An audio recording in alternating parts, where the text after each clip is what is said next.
speaking of the GIs, uh,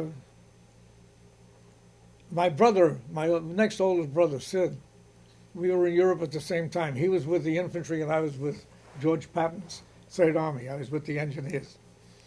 And we got wind of the fact that we were both in France at the same time. His bunch had been taken offline, off the front lines, and they gave them Schaeff headquarters, where Eisenhower was stationed. Mm-hmm. You know, the main area at the Palace of Versailles, and that's where all the functions came out of. Make a long story short, Sid and I communicated by letter, and we agreed to meet in Paris, okay, which was great.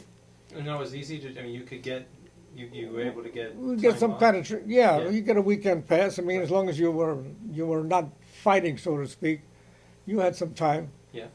And Sid, being in Versailles, wasn't that far away from Paris. I don't remember the mileage. It wasn't far, I did it. It's like 30 minutes. Well, then maybe. you know what I'm talking about. And I was stationed in Drancy, just below Paris, which was, I think, about 8 kilometers or whatever it was, I forget. And we agreed to meet in Paris at the Porte de la Villette, one of the subway stations, one of the metro stations.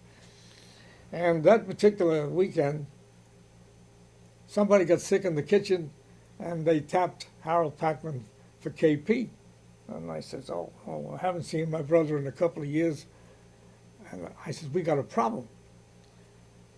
So I said, you know, there's got to be an answer. Now, I'm going to tell you an undercurrent incident then. Okay. My company commander was the kind of a guy, I guess he didn't care for you, so he never really remembered your name. So in other words, hey, you would have been a good name. Right. It's Now, alternative. my bunk buddy was Richard Katz. We were one of 3 Jewish kids in the whole company. There was Richard Katz and me and Bernie Schwartz from the Bronx, okay? Katzy looked like me, but not quite. He had curly black hair like me, and he wore glasses, and I guess there were similarities, but we didn't really look alike. But the company commander, being the narrow-minded meathead that he was, used to call him Packman and me Katz. So now picture this. I got to meet my brother in town, who hasn't seen me in close to 3 years, and I'm saying to myself, I wonder if Sid could possibly mistake Katzy for me at first sight. You know, the trigger. Yeah. Let's play that. Yeah. So I says, Dick, here's some money. Going to meet my brother in town. He says, how am I going to know him? I says, you don't have to know him. Just stand there at the Porte de la Villette station. Just be yourself. Somebody approaches you, a guy in uniform with brown hair and brown eyes. I says, that's my brother. He says, you're kidding. I said, no. Katzy went into town.